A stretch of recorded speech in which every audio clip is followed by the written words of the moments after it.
Les putschs militaires n'ont jamais développé aucun pays. Si c'était le cas, ça se saurait. Il se trouve qu'aujourd'hui en Afrique de l'Ouest et même en Afrique francophone désormais, on a plusieurs militaires qui ont accédé au pouvoir par la force.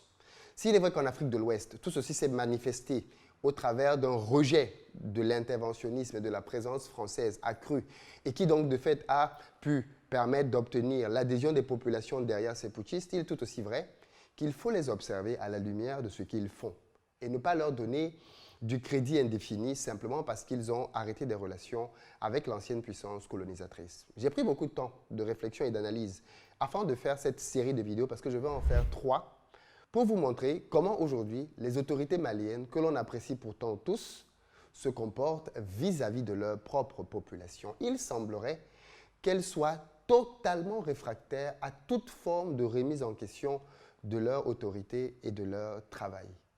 Ceci va jusqu'à des emprisonnements de plusieurs personnes dans la population malienne. Et ça, clairement, ça commence à inquiéter. Écoutez vous-même ce qui s'est passé la semaine dernière au moment de l'arrestation de Ben le Cerveau. Et ensuite, je vous dirai qui est Ben le Cerveau. Écoutez. Le dimanche 27 août, sur le plateau d'une radio de la capitale malienne, Ben le Cerveau, membre du Conseil national de transition et très proche des colonels au pouvoir, a été interrogé sur la fin de la transition annoncée pour mars 2024. Il a alors décliné la position de son mouvement Yerawolo debout sur les remparts. Oui, Yerawolo comme les autres partis. Oui, Yerawolo debout sur les remparts a été appelé comme les 291 autres partis politiques. Le gouvernement a pris l'engagement qu'il n'allait pas dépasser 24 mois comme durée de transition. Pour honorer cet engagement international, nous sommes prêts du point de vue organisationnel. À partir du moment où les sanctions des institutions économiques et financières ont été levées, nous devons faire en sorte d'organiser l'élection présidentielle pour ne pas tomber sous le coup d'autres sanctions inutiles. Pour Siriki Kouyaté, porte-parole du mouvement Yerawolo debout sur les remparts, la position de son organisation, un soutien des premières heures de la transition, dérange. Et voilà pourquoi juste après son émission, les gens disaient qu'il va être chassé du synthé et Yerawolo appelle le peuple malien à l'accalmie et à la sérénité et que nous sommes dans une révolution intelligente et que rien ne nous surprend dans cette guerre et que rien n'entravera la marche de la révolution. Selon Alexis Kalambri, journaliste et directeur de publication à Mali Tribune, l'interpellation puis le placement sous mandat de dépôt de Ben le Cerveau est une surprise, mais aussi une continuité dans le cadre de la restriction de la liberté d'expression dans les pays. Parce que c'est vraiment un défenseur du régime, mais en même temps, c'est pas une première. Souvenez-vous de Issa Kaoujim. Tout semble croire qu'il y a une ligne tracée de laquelle il ne faut pas s'éloigner. Pour rappel, le célèbre chroniqueur radio Mohamed Youssouf Bachiri dit Rasbach, de même que Rokia Doumbia dite Rose Poivron, une activiste de la société civile, dorment depuis plusieurs mois en prison en raison de leur opinion sur la gestion de la transition ou encore sur la cherté de la vie. Mahamadou Kana, Bamako pour la Deutsche Welle. Les amis, ça me semble assez préoccupant. Je ne sais pas si vous avez bien entendu. Mais M. Ben se retrouve à être incarcéré parce qu'il a simplement dit qu'il espère que les autorités de la transition vont maintenir le délai des 24 mois pour pouvoir organiser une élection libre et transparente, ce qui est clairement l'engagement qu'ils ont pris. Et parce qu'il a dit ça, il s'est fait arrêter. Et ça doit nous interpeller tous. Générique.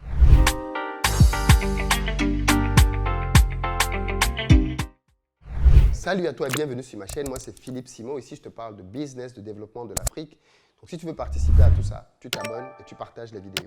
Pour ceux d'entre vous qui êtes en Côte d'Ivoire, qui arrivez prochainement à Abidjan, nous avons une société de location de voitures et nous mettons à votre disposition pick-up SUV berline en fonction de votre budget. Donc, si vous cherchez un véhicule, le numéro s'affiche, contactez-nous. Et puis, pour ceux d'entre vous qui cherchent un appartement de bon standing pour vos séjours en terre ivoirienne, là aussi, dans la barre de description, vous avez un lien qui vous permet de réserver votre place en fonction des dispos. Et puis enfin, ceux qui cherchent des maisons, sachez que nous construisons désormais. Nous avons plusieurs maisons à vous proposer à Bingerville et nous organisons des visites tous les samedis à 15 h. Donc, si vous voulez être avec nous samedi prochain pour voir les maisons, n'hésitez pas à nous contacter au numéro qui s'affiche.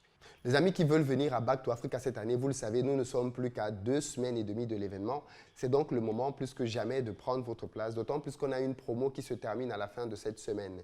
Je ne vous en dis pas plus, allez dans la barre de description pour réserver votre place. La salle commence vraiment à se remplir et il faut vraiment plus tarder. L'année dernière, beaucoup de personnes sont venues à la fin et il n'y avait plus de place. Vraiment, ça commence à se remplir. Prenez votre place maintenant. Ce qu'il faudrait éviter, c'est une indignation à géométrie variable. Féliciter une valeur d'un côté et se taire de l'autre. C'est l'une des choses d'ailleurs que l'on peut aujourd'hui reprocher à la politique africaine de la France quand on voit que d'un côté, on critique, condamne le Mali, le Burkina, le Niger, mais de l'autre, on est plutôt OK avec les autorités militaires au Tchad. Et on ne peut pas critiquer quelque chose et l'incarner, très clairement. Les autorités maliennes, je pense que vous le savez tous, on a tous soutenu leur mouvement. En tout cas, moi, j'ai soutenu leur mouvement. J'ai été très clair là-dessus.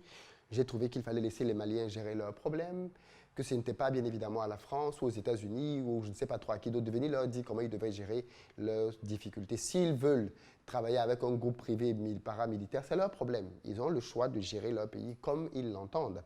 Et on n'a pas venu leur faire des leçons pour ça. J'ai toujours prôné le fait que les pays devraient être souverains dans la manière avec laquelle ils se gèrent. Mais, quand on dit ça aussi, on ne peut pas critiquer certaines attitudes auprès de l'ancienne puissance colonisatrice et les cautionner sous prétexte que c'est fait par des frères africains. Et ça, c'est un problème que je constate souvent chez nous. On est prompt à critiquer l'Occident quand il fait quelque chose, mais on se tait, on est silencieux ou on laisse passer quand la même chose est faite par des Africains. Et c'est clairement ce que l'on constate ici. Les autorités maliennes, une fois qu'elles ont pris le pouvoir, elles ont décidé qu'elles devaient interrompre France 24 et RFI. Moi, j'ai toujours dit que je suis très inquiet quand on bride la presse, parce que bien évidemment, ça peut être le début d'un enchaînement de privation de liberté. Et il se trouve qu'on a coupé France 24 et RFI, et derrière, plus le temps passe, plus on se rend compte qu'en fait, les autorités maliennes ne supportent aucune forme de critique, manifestement. Le monsieur dont on parle, il faut bien comprendre, Ben Le Cerveau, il est dans le CNT. Il faut bien comprendre, hein, ce n'est pas un opposant, hein. C'est quelqu'un qui est dans le CNT, la transition malienne. Il travaille avec la transition malienne. Il est avec eux. C'est quelqu'un qui a fait plein de meetings, qui soutient les initiatives de la transition. Donc ce n'est pas quelqu'un d'hostile, au contraire. Il est même proche des principaux généraux qui dirigent le pays. Donc c'est quelqu'un qui est proche des gens qui dirigent le pays aujourd'hui au Mali. Il est proche d'eux.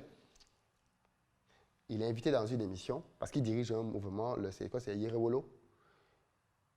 Yerewolo Debout, il dirige un mouvement citoyen, un parti politique. Et donc, dans le cadre de son interview, on lui pose des questions par rapport à la transition qui est supposée prendre fin en 2024. Il dit qu'il espère vraiment que la transition malienne va tenir ce délai et qu'elle va pouvoir donc organiser les élections d'ici mars. Enfin, je crois que c'est mars. Elle va pouvoir organiser les élections en 2024, comme ça a été annoncé. Et il rajoute d'ailleurs que le Mali a eu beaucoup de sanctions qui ont été levées au fur et à mesure. Et ce serait dommage que le Mali retombe dans un cycle de sanctions parce qu'on n'a pas tenu des délais qui sont pourtant tenables. Voilà le propos qu'il tient. Ma foi, qu'est-ce qu'il y a de choquant là-dedans? Ce n'est même pas insultant. Ce n'est même pas... Je veux dire, il n'insulte personne. Il ne manque de respect à personne. Il dit juste, la transition s'est engagée à terminer en 2024. On espère qu'elle va tenir cet engagement et être prête pour 2024 pour organiser des élections libres et transparentes et remettre le pouvoir aux civils. Voilà tout ce qu'il dit. Et parce qu'il a dit ça, il se fait arrêter. Vous imaginez? Parce qu'il a dit ça, rien que ce que je viens de vous dire là, il se fait arrêter. Mais attendez un peu. On est où? Ça, ce n'est même pas une critique. C'est même pas, je veux dire, ça pour moi, ce n'est pas une critique. Il dit juste, vous avez pris un engagement, on espère que vous allez le tenir. La transition au Mali a mis la possibilité pour les dirigeants actuels du Mali de se représenter à l'élection. C'est un choix purement malien. Et au fond, si Assimi Goïta veut se présenter au terme de la transition comme candidat à l'élection présidentielle, ma foi, ça reste une question malienne, il a le droit de se présenter et derrière de briguer, pourquoi pas, à un mandat suite à une élection démocratique. Il en a clairement le droit. Mais en quoi le fait de rappeler qu'il y a une transition qui doit se terminer par une élection pose problème? Le coup d'État au Mali a été perpétré en milieu d'année 2021. Ça fait donc déjà plus de 2 ans. L'année prochaine, 2024, ça va faire 3 ans. Je veux dire, un mandat électif démocratique, c'est 5 ans. Est-ce qu'une transition pour organiser une élection doit durer autant de temps? Ça reste quelque chose que l'on peut discuter, bien évidemment. Mais à partir du moment où ils se sont engagés eux-mêmes à finir la transition à une période, c'est normal qu'on leur rappelle qu'il y a un délai et que vous devez le tenir. En quoi est-ce que ça, c'est méchant? En quoi est-ce que ça, c'est anormal, c'est irrespectueux ou je ne sais pas trop, c'est une tentative d'insurrection? Enfin, j'en sais rien, mais moi, ça me surprend beaucoup.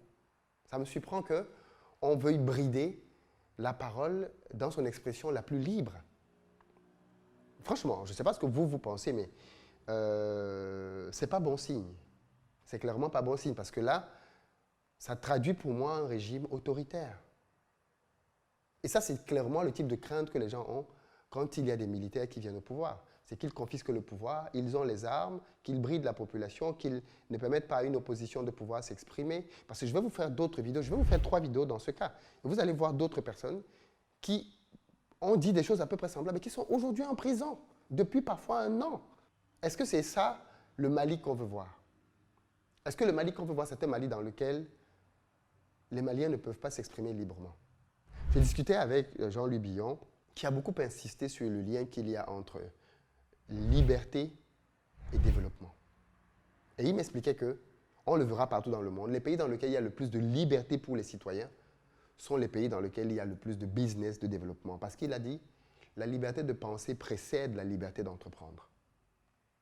Si vous êtes dans un contexte dans lequel vous ne pouvez pas penser librement, vous ne pouvez pas vous exprimer librement, on vous bride, ça va vous brider jusqu'au niveau entrepreneurial.